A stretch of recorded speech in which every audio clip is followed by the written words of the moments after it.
what's up, y'all? It's me, Erica. Ow. This is your Love and Hip Hop review, but I'm gonna tell y'all something now. I don't have any notes.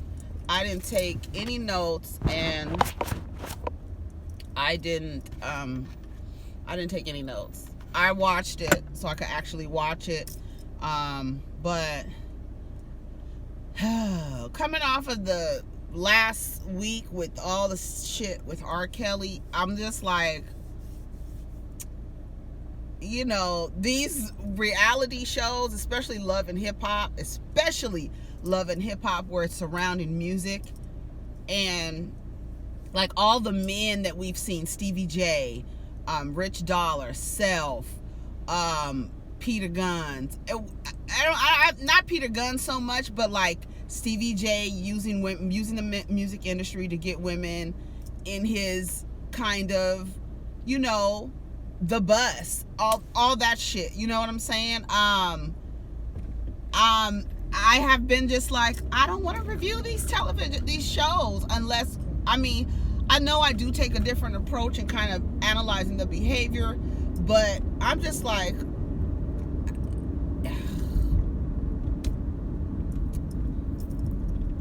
I don't know. Oh, the light's out right here. Oh, good. All right. Yeah, so I'm just like, I really don't want to review these shows. I was already on the fence about reviewing them, but then, you know, like, I'm looking at Rich, and I could see how he's handling situations this season, as opposed to, it seems that he's a little bit more mature, a little bit more aware. I don't know, maybe he sees it like as an opportunity now to build his brand as a producer or whatever the fuck he is, a manager or whatever, rather than preying on women and promising them something you have no intention on giving them just to have sex with them. And it's like,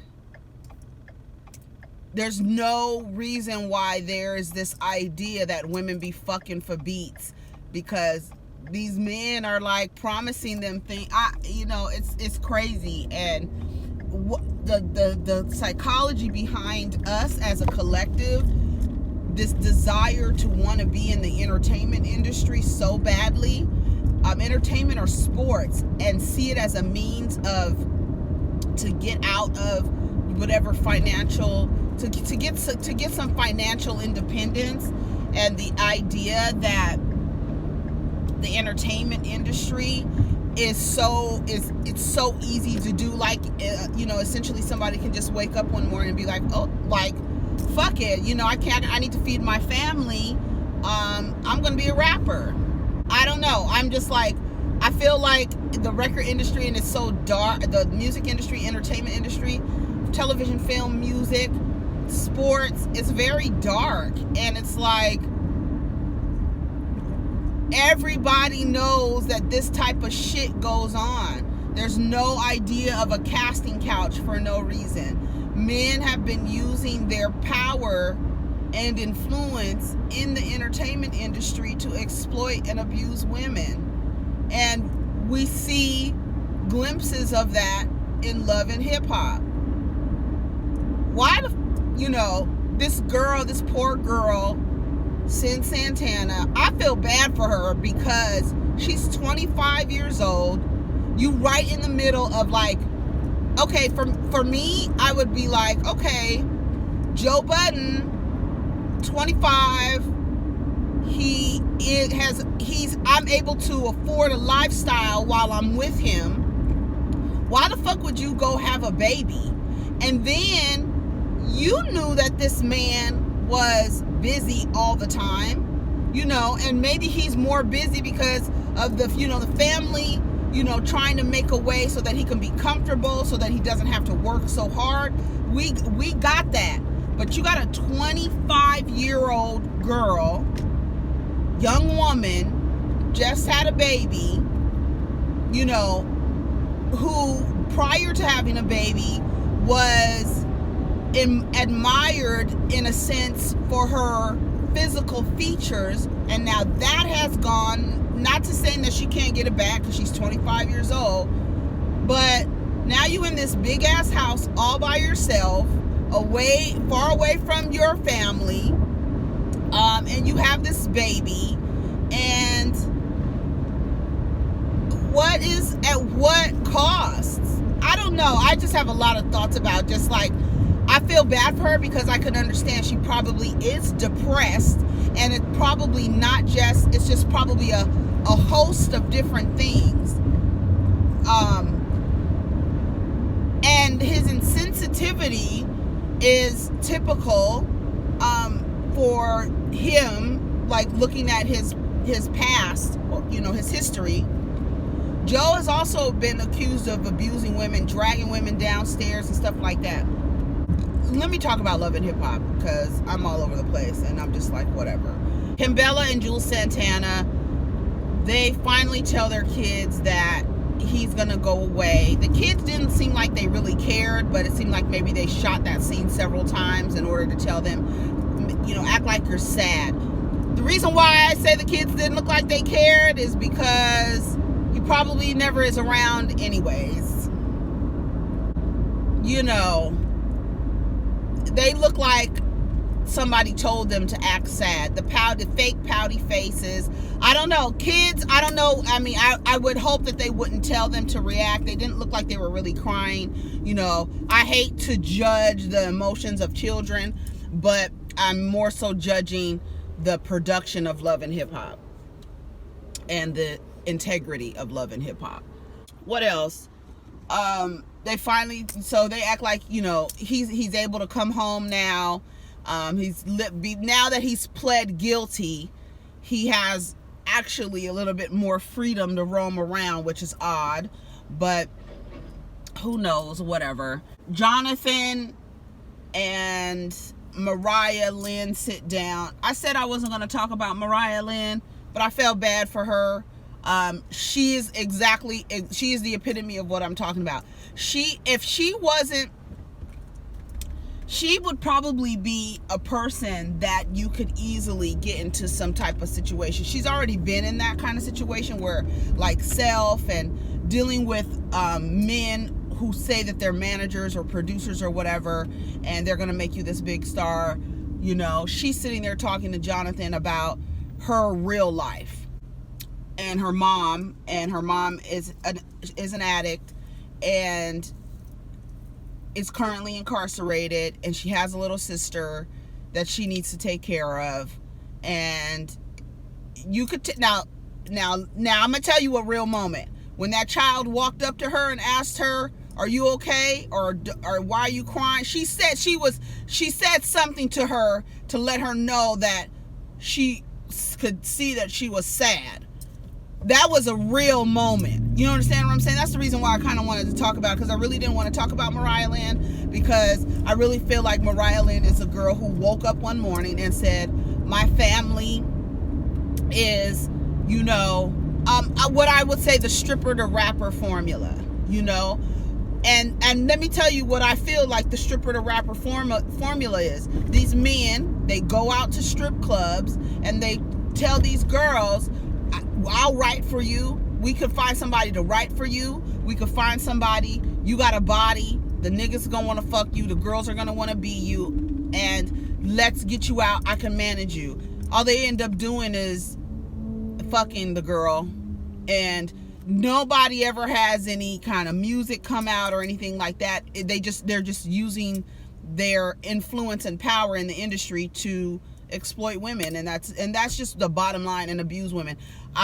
They really need to do a Love and Hip Hop on the women who have been approached by these men saying they're on this television show and they can manage you and help you become a star. I'm sure you can find a gaggle of women who can have that testimony that some man told them that they were going to manage them.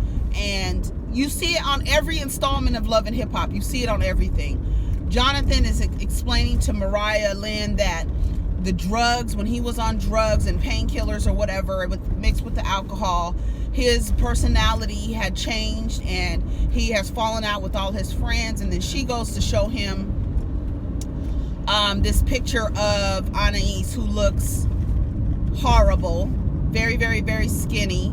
She's leaving messages. So Jonathan's saying he's concerned, and apparently him and Anais have been friends for over 20 years. I don't know, maybe they grew up in the same area. I don't know what their history is. But he's like, that's not just my friend, that's my family, and if something is going on with her, I want to find out. Anais, she's in some relationship. Is that man her manager? That old ass man? That old ass man. Is he her fucking manager? Okay. How many times in the industry do you see these women whose husbands are their managers? How many times? Their husbands are their managers. Girl, please.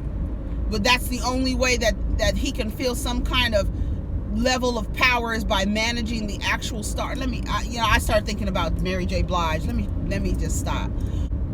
And so he's like, I really want to check on her, blah, blah, blah. So, I thought, I don't know. So he meets with Rich Dollaz about Anais and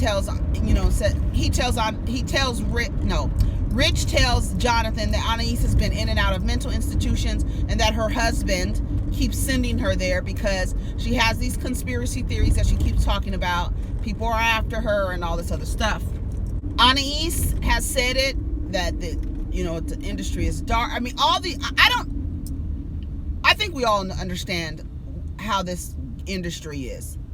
Entertainment industry. The industry that is, people are creating, but inside of that, it's like it's a weird thing, and that's probably the reason why this abuse has gone on. It could go on because people, like that psychologist said, compartmentalize bad behavior when someone is actually providing something to a group of people. So it's easy to say, oh my God, Bill Cosby has done all of these wonderful things. He's given back to colleges. He's created careers, lifelong careers for people. He's done this. He's done that. It's impossible that he could have done this, or these people are lying against him. Like this idea that, and all the shit that you love so much is fake. Like I said it in the comments the other day, like, I'm still an R. Kelly fan. Okay, but do you understand that he's in a booth singing the song that you love so much, right? He takes a break and he picks a room with an underage girl in it. Inside of the room, there is a bucket in the corner and a bed. No food, nothing. He goes in there and sexually assaults the girl and has sex with her in a degrading way and films it for leverage or blackmail or whatever. And then when he's done using her body, he goes back into the studio to make the music that you love so much. So to me, I feel like the energy that is coming and the frequencies that's being emitted from that music is drenched in sexual abuse and exploitation of children and women. That is the energy that's being emitted from the music that makes you feel so good. You got to check it. Knowing that, I don't understand how anyone could be like, I'm still a fanatic, because that's what the word fan comes from. I'm still a fanatic for this person because he made me feel so good in other aspects of my life. I can dismiss the fact that he abuses women as a hobby and is essentially running a sex trafficking ring organization. I don't understand it. Rich tells Jonathan that Anais has been in and out of the hospital. Her husband keeps putting her there, and she's being placed on 3-day holds, in and out for the last month. He said he knows that Anais has had some mental health issues in the past. She's always talked about conspiracy theories. She's always, had these ideas. And Rich tells him some really good advice if you really care about her.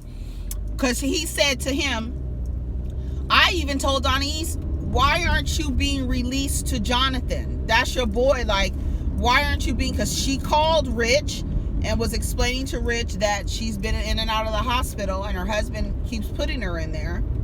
And he tells her, why don't you just be released to Jonathan?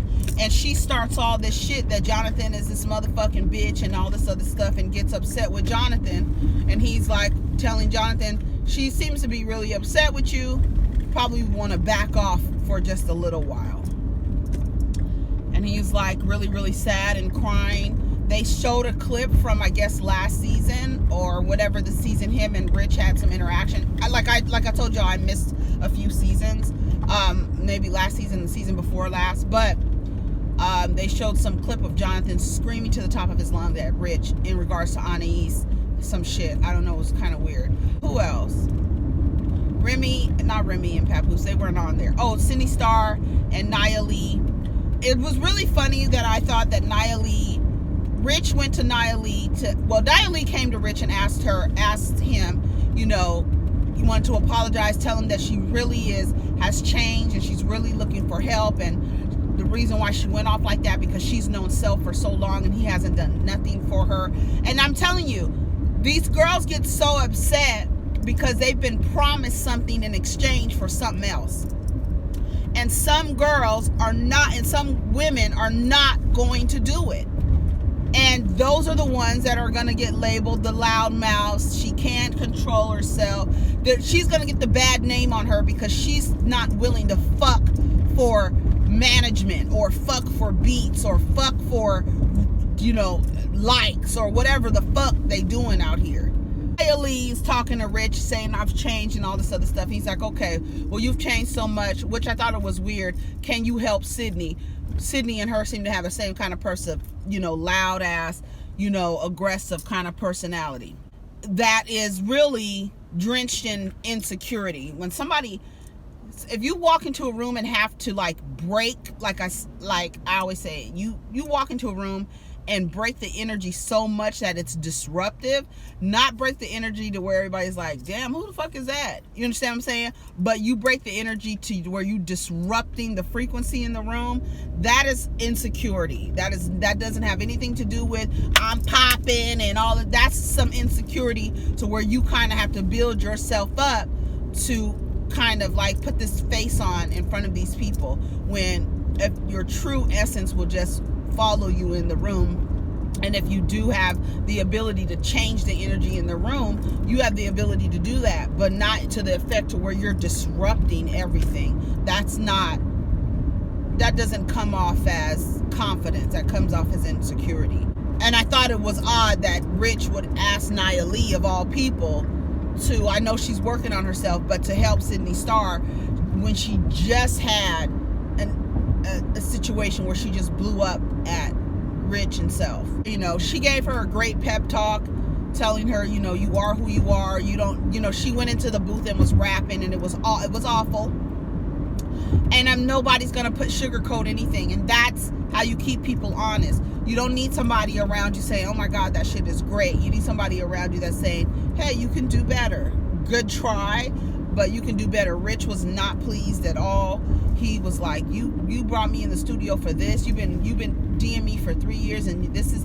So I'm trying to figure out, has anybody ever seen Sidney Starr rap or has heard anything, any SoundCloud, contributions, anything like that, because I really can't tell you anything about Sidney Starr. I didn't even know Sidney Starr was the Sidney Starr that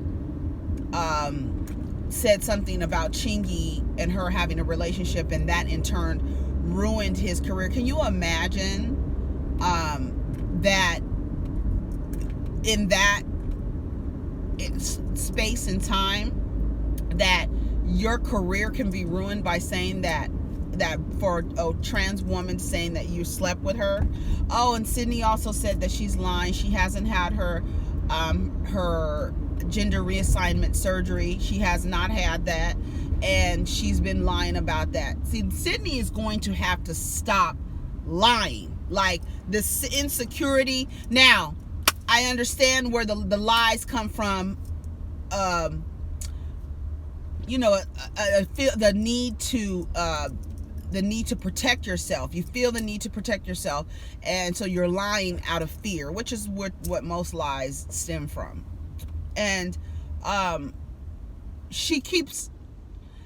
she's being more open, you know, which probably this show might be a little therapy for her, because her and Nia Lee were talking, and Nia Lee gave her a really good pep talk after she heard her rap. She was just like, you can do better. You don't have to mention you're trans. You're the transgender queen, or whatever she keeps saying. You don't have to say that every time. We know who you are, but there are other aspects and other parts of you that you probably want to include in your music, which I think was some great advice for her. Because you don't have to start off every rap with, I'm Sidney Starr, what she call herself? The transgender queen, transgender diva. What's she calling herself? I can't remember what she called herself, but it didn't even sound good in her little rap. Her rap was awful. It was horrible. And that's why I'm like, does anybody know, is she really a rapper? Is she really trying to rap? Has anybody heard anything? Because based on that, she's rapping like the Sugar Hill Gang, like that kind of rap. You know what I'm saying? Like a hip hop, there's no flow, there's no like edginess. It's nothing. It's very elementary, very juvenile, very, you know, entry level. It's very bad. And Nia Lee just gave her some really good advice at the end of the day. And then Joe and Cyn, they showed her talking to Joe about him having more time to spend with her. And he's like, I gotta work. That's the thing. It's like, how do you argue that? But the thing is, I was looking at her and I said, she's bored. She don't have nothing to do. And you would have something to do if you didn't have that baby, but you wouldn't have a baby. Didn't nobody tell you to do that at 25? Like, no, that's like the wrong time. I don't care. Her, Cardi B, that's the wrong time. Use your 20s for what they're good for. Go to school, have great experiences, get your fun out, you know, have your whole phase if you want to. All of that stuff. Do all of that. Don't be in no committed relationship with no fucking rapper, girl, at 25, and then turn around and have a baby, and then worried about him because he's doing his thing, because he's now at the age where society has told him, look, you gotta grow up, nigga. You 40 years old. Craig, he is 40. I don't care what nobody say. Joe Budden is 40 years old, either 39 3/4 or 40 1/4. That he is not in his 20s. He's not in his early 30s. He's in his 40s. He's on his way up the hill to the top of the hill. Joe Budden is doing his thing, trying to create streams of income for himself because he's not rapping anymore. So what better way can a Virgo do but get out of rapping and go into being a fucking radio podcast host, television host, a host talking about the culture that you were involved in and having an opinion on it, because you're an opinionated ass, analytical ass, critical ass Virgo. What better way? But now you 25 and you like, ooh, I'm dating this ex-rapper who is completely in his homebody stage. What do y'all want? What do you want to do, 25-year-old girl? You should be... This is like, I feel bad because it's like, didn't nobody tell you to do this? Whose idea was this? And now you're pressuring this man to get married as if him going to work 25/8, like he said, is not going to stop. That's not going to stop. He's looking at her like, I got to work. Like, what are you talking about? You need something to do, 25-year-old girl with a baby in the middle of fucking New Jersey in this big ass house with nobody around you. None of that energy that makes you who you are. You don't even have that around you anymore. Like, Did nobody tell you to go do that shit? That shit is stupid. You stupid, but I feel bad for you because you're not going to be able to get those years back. And that's the issue that I have with you old-ass motherfucking men dating these young girls, taking their fucking youth so that you can feel youthful. Stealing their youth for yourself. Like, that shit is out of here. That girl should not have no baby. She should not be begging no motherfucking rapper for marriage. She should be having a good time with Joe and doing her own thing. She don't have nothing to do. Nothing going for herself. Nothing. I'm sorry to say it. I think she has a wonderful personality. I think she's funny. But she don't have shit going for herself. You 25 years old. You need to be having some experiences outside of sitting at home with a baby. Erica, maybe that's what she wants to do. And don't nobody want to do that at 25. I don't give a fuck what you say. If you think you want to do it at 25, when you're 35, you wish you hadn't. Shit. Out of here with that bullshit. I don't know, child. Overall, the episode was pretty good. He ends up walking out because he's like, I gotta go to work. What are we gonna do today? I thought we was hanging out today. He's like, no. He was very insensitive. And then I did not like the fact that he said to her, if we have to break up so that you're no longer depressed, then I'm okay with that. If a woman is coming to you or anybody is coming to you, a partner, male or female, is coming to you and telling you, I'm depressed, I feel lonely, I don't like the way you treat me in this relationship, I feel like I'm depressed, and they're telling you, well, you never came to me about your mental health, you just seem like you want stuff to do and you're upset about that, but you need to say, I feel like something is wrong with my mental. That's what she tells him. And he says, well, I can understand that. But then for him to come back and say, I'm okay with us breaking up. Now, this is a person who's coming to you in pain and they're vulnerable, telling you that they don't feel good in the relationship, in addition to feeling depressed.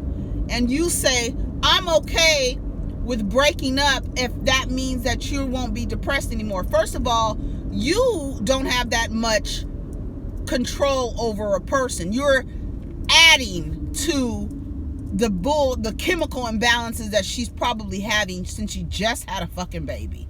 You understand what I'm saying?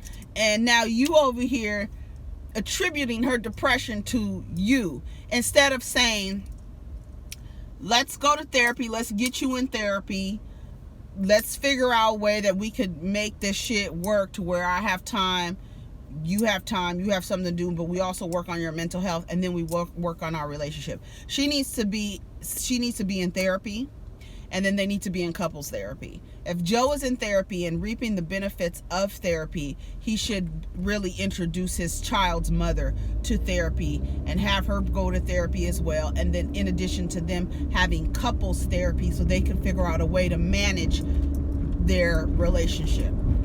But to say, oh, I'm okay with us breaking up if that means you won't be depressed anymore. Nigga, shut the fuck up. Shut your stupid... See, that kind of shit makes somebody flip the fuck out. What I do appreciate with Joe, and I've always said this about him, it's something that I guess I admire, is that he has an ability to remain very, very calm when people are yelling around him. Like, he remains really, really like even keel, doesn't raise his voice. However, when someone is upset and their energy is they're upset, when you're calm like that, for some people, that makes them even more angry because they're not transferring, the energy is not being transferred, nor is it actually being received. Because and that can be good for in like a crisis situation, but when, like, he used to do it to Tahiri, and I was like, how the fuck does he do that? She's hollering and screaming, and he's just like talking regular and talking calm, and like saying fucked up shit, like saying like mean things. Like, to me, that's mean to tell somebody, we could break up, I'll be okay if we break up if that means that you won't be depressed anymore. That's mean. That's not nice. That's not comforting. None of that. Anyways, but yeah, that's all I gotta say about the episode. I don't know. Tell me what y'all think. I'm just going off the dome. I don't even, I didn't take any notes. Anyways, y'all have a wonderful day. Take care of each other. Peace.